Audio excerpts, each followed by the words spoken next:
Hi everyone, I'm Margaret, and welcome to the fifth episode of the Teenage Thoughts podcast.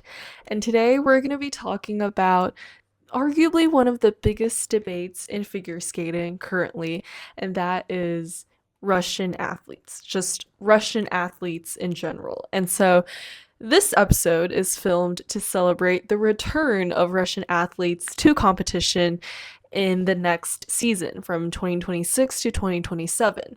And this debate for Russian athletes, just for the context, they were banned from international competition after the 2022 Winter Olympics, starting from after the Olympics from the World Championships in 2022. And they were banned all the way until I think just July when the announcement was made that Russian athletes can start to compete in the next season as individual neutral athletes. And to me, this return means that more skaters can compete and it's more of a fair competition and it fits more to the mantra of sport exists without politics. And I feel like the first few years of the ban of Russian athletes, it was a pretty sort of calm process all the way until the Milan Olympics in 2026. I feel like that was like the peak of the debate, with some people saying that, oh, at the 2026 Olympics, the most of the really capable Russian athletes weren't here, so there weren't, a lot of Ultra C elements, there weren't a lot of quads, and so some people were saying that Alyssa Liu getting the Olympic champion was, not worthy, and it's not like what an Olympic champion should have, and then some people were saying that, hey, like the three-time Russian national champion Adelia Petrosyan was here, and if she can't get Olympic champion, then even if all the other Russian athletes were here, they won't still win. So this is kind of what the debate is about. One side is saying that the level of the competitive technical difficulty is not high enough, and then the other side is saying that even if it was high enough, even if the Russians were here, they still won't win. So this is what the debate is mostly about. But to me, this is more than just about the technical difficulty of the sport as of now without some Russian athletes. It's what's behind all of this situation. And so we'll get to that in a minute. But I think for me, just to clear up some of the people's ideas on certain things regarding this debate, Alyssa Liu returned to the sport in 2024, I believe, at the end of 2024, and she retired from skating in 2022, right when the Russians were banned. So she did not return to the sport just so that, oh, the Russians were banned, so now I can win everything. No, she was retired when the Russians were banned, and then she came back just a few years later. And this is something that should not be twisted, okay? And for Adelia, she lacked a lot of international competition experience. Before the Olympics, she has never been to any international skating union competitions. Sorry, I got it wrong. She has been to 3 international skating union competitions prior to the Olympics, 2 of which are junior Grand Prix competitions, and the other one is the Milano Cortina figure skating qualifying events for the Olympics. But I think my point still stands that she hasn't been to any major international competition before the Olympics. So I think this still is a very big factor. Sorry for the mistake. And so the first international competition that she was at was the Olympics, and it's a very big moment, and she lacked experience performing in front of international judges. And so this is probably one of the biggest factors that put her at a disadvantage compared to other athletes. And then she also had an injury, which hindered her ability to do Ultra C elements. And so no debate on social media or whatever can alter those two realities. And so I just want to make sure that we need to be as objective as possible on things like this. And I think, in terms of what I think behind all of this debate, the Russian athletes, especially in women's singles figure skating, they were basically dominating the podium and the sport as a whole. They really raised the bar of what it means to be a champion, because before there weren't so many like ultra C elements or quad jumps. And then when some Russian athletes, when they started to compete in the Olympics and more international competitions, they were doing triple axels and quad jumps. And then so they were basically dominating either just the winning spot or the entire podium at each competition. And so when they were banned after the 2022 Olympics, it was a very big moment because the kind of like the biggest contributor to ultra C elements in the competition were gone. And so then all the other skaters, they were doing the elements that they are the best at in competition, which maybe ultra C elements or maybe not. And so I feel like this is not just about Russian athletes dominating the sport. It's more about like they have raised the bar so high that when people watch competitions without them, they feel like, oh, like, why is the sport lacking something here? And I feel like it obviously shows the power and just how influential Russian athletes are to the sport a few years back. And so we definitely cannot deny their capabilities and their technical skills in the sport. And for me personally, a lot of what people are debating online, it's none of the athlete's fault. Because, first of all, at the bottom of every debate there has been going on recently, it is not the athlete's fault. It is none of what the athletes could control. It's the policy's fault, right? Like, it's the policy that made the athletes not able to compete. And so that is why competitions may lack some of the elements that people were looking for a few years back. And so no athletes can change that, right? And it is just what we as audience members have to accept, because if we want to watch competitions, then we just got to accept the reality and accept the changes that is brought by the policies. And so with the change of every policy comes the change of a different competition. And I feel like that is just what we have to keep in mind and not just blame it on people we see, but we really have to think critically. And so that's my first point. My second point is that each and every skater has their own unique strengths and weaknesses. And some athletes, they may be very, well-rounded. They can do jumps, footwork, spins, all very perfectly. And if that is them, then that is them. But not every athlete can be the best at every single aspect, and I feel like we might be so caught up searching for a technical element that is like held at this very high bar, but some athletes might not have them, and that is just not what they're good at, but they're still pursuing the sport because they have something else that they are good at, and they can perform that, and they want to show the world that they're capable of doing that. And so I don't think there is really a measure of who is better and who is not better. It is just what they are the best at and what they are the most willing to show the world of all of their capabilities in the sport. And so I feel like all that athletes can do is showcase their best skating. And there obviously is a difference in training methods and talent, obviously. And this leads to a difference in capabilities, but again, all athletes can do is to show their best skating. And anything other than that, of like what their opponents can do, what their opponents want to do, it is none of what they can control. So all people like online trying to say that, oh, those athletes, they're winning so many competitions without ultra C jumps. If they choose to not show it in competition, that is their choice. We don't need to just always just force ourselves to search for that one element of skating. There's so many elements to the sport that makes figure skating, not just jumps, okay? And I feel like as a skater myself, actually, don't know if you guys know that, I am a figure skater myself. And to me personally, as someone who genuinely doesn't have talent in the sport, but I just do it because I love to do it.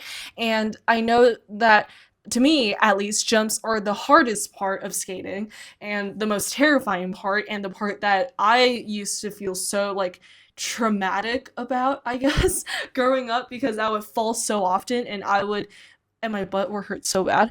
Um, but like some people are just good at it, and some people might not be, and we need to focus on the things that the athletes would like to show us and what they showcase in their programs, and not judge them just because we like to see a certain thing. If you like to see a certain thing, then go search for that on the internet and don't blame the athletes for it, okay? Because it is not to their control. They are not doing what they're doing to please you. They are doing what they're doing because that is their job. So, okay. And so the fourth point I want to make is that each of the Olympic Games is its own playing field. And the Olympics is held not to measure who is the best in the world, but to measure who is the best in that playing field.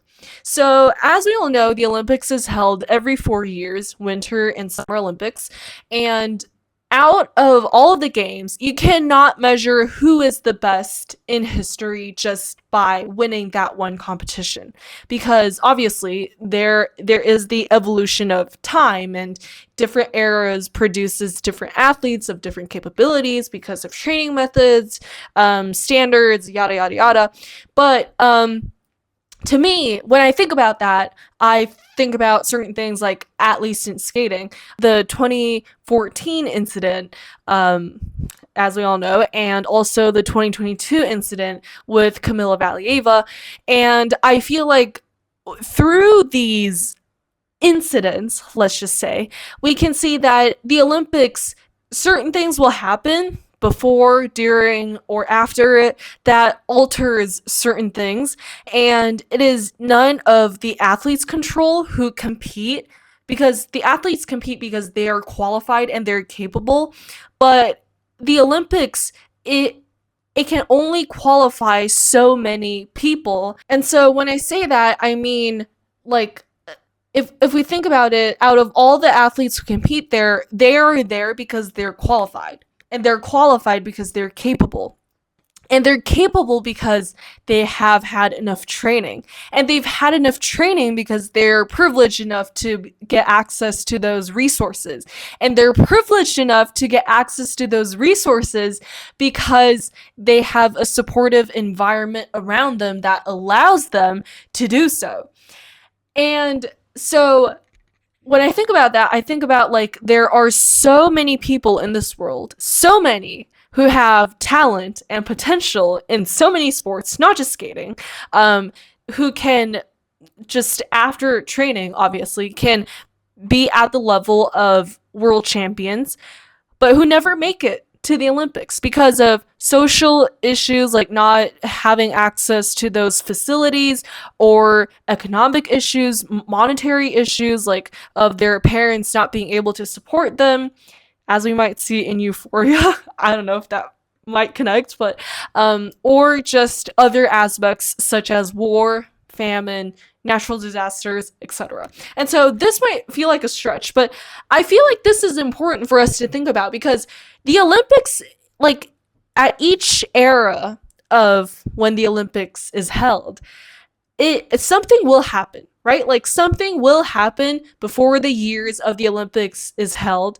and something and that thing will impact the Olympics and the athletes who compete there. This shows us that the 2026 Milan Olympics is only the most recent chapter of the Olympics, of the Winter Olympics, that consists of certain aspects that change the sport really, just completely. And to me, it feels like the more that I think about it, the more I realize that just like any other competition, it only measures the group of people that is there, not really like the entire group that there is in the world. And so to me, it is never the fault of athletes themselves. It is more of a wider social and global issue or changes, I guess, influences all of what happens that influences what we see, what we as audience members see. Again, all athletes can do is to compete, right? And so, because the Russian athletes have raised the bar of jumps really high, so that has made international competitions before just like consists of so many quad jumps and ultra C elements.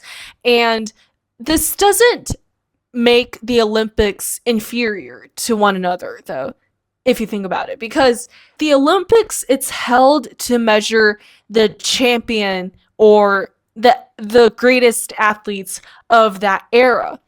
And when I say that, I mean different eras will produce different athletes and under different policies, obviously.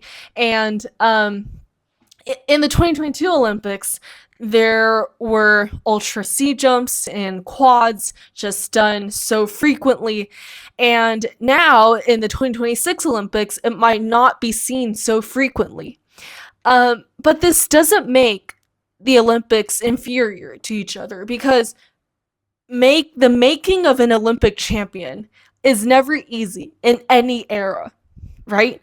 It takes so much effort, time, money to make an Olympic champion, and this will never change in any era. We can go back to however many years we want, or go into the future how many ever years we want, and we will always see that Olympic champions, the road to being an Olympic champion is not easy. And to me, it is solely a measure of the different, I guess, sets of standards and the different capabilities of athletes in each era. And to me, I don't see any athletes inferior to one another because, again, they're good at different things and they're raised in different eras and they are surrounded by different people, which will obviously influence their capabilities. And to me, that is just showcasing like what the Olympics truly measure and also how little of the sport athletes can actually control. And so to back to our topic of the debate, to me, I guess the athletes, they you can't blame them for anything. You cannot blame them for not jumping quads or not getting such a high score because it is, again, never their fault of the change of policies. And also we have to take into account of judges, okay? Because figure skating, it's obviously a very subjective sport, and judges, they can have a lot of fun judging those skaters. Because in skating we have a score called the grade of execution score, which in short is the GOE score. And this score basically measures how well technical elements are done, so jumps, spin, and footwork sequences. And judges, they just judge that purely from their eyes, okay? All elements have a base value, and then they just add or minus GOE values, and that just makes up this the score of the athlete. And there's also a performance score, and again, the performance score, it's also really subjective and sometimes it could be biased.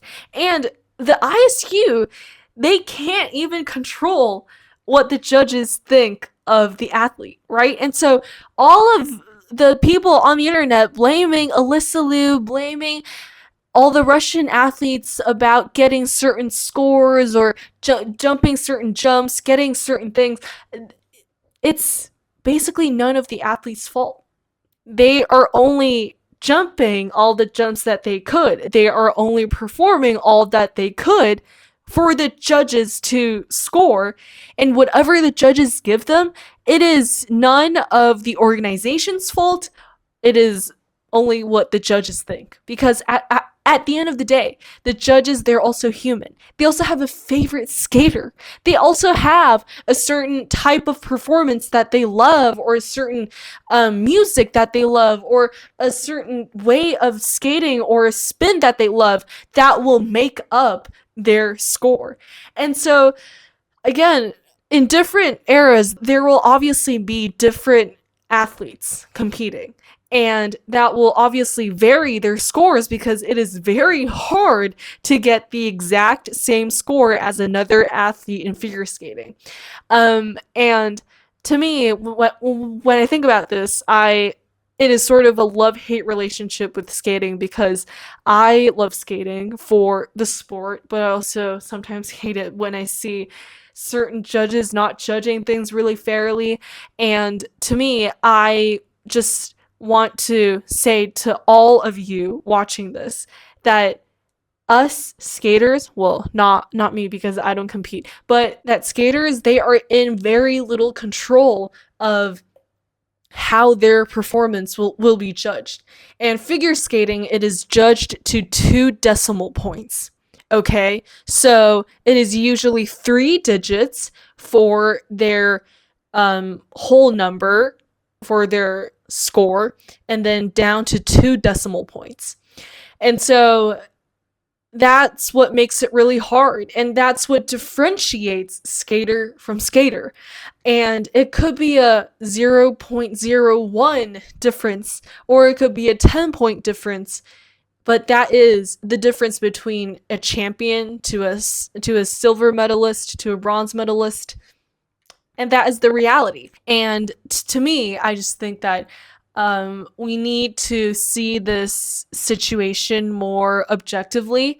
And I personally love all the skaters out there. I honestly can't think of one who I don't admire or who I have, certain hateful ideas against, because I know that this is a really hard sport and the judging system, it's really subjective. And so to me, there is no perfect career. There is no perfect in the sport. There is only doing your best and doing what the athlete thinks is really meaningful and purposeful to you in the sport. And so that is just what I think about it. And hopefully you guys can share what you think about this situation as well. But yeah, again, this is an episode to celebrate the comeback of Russian athletes. And I'm very excited to see how they do in the next season. And I will see you guys in the next episode next week. Stay tuned. And that is it for today. Bye.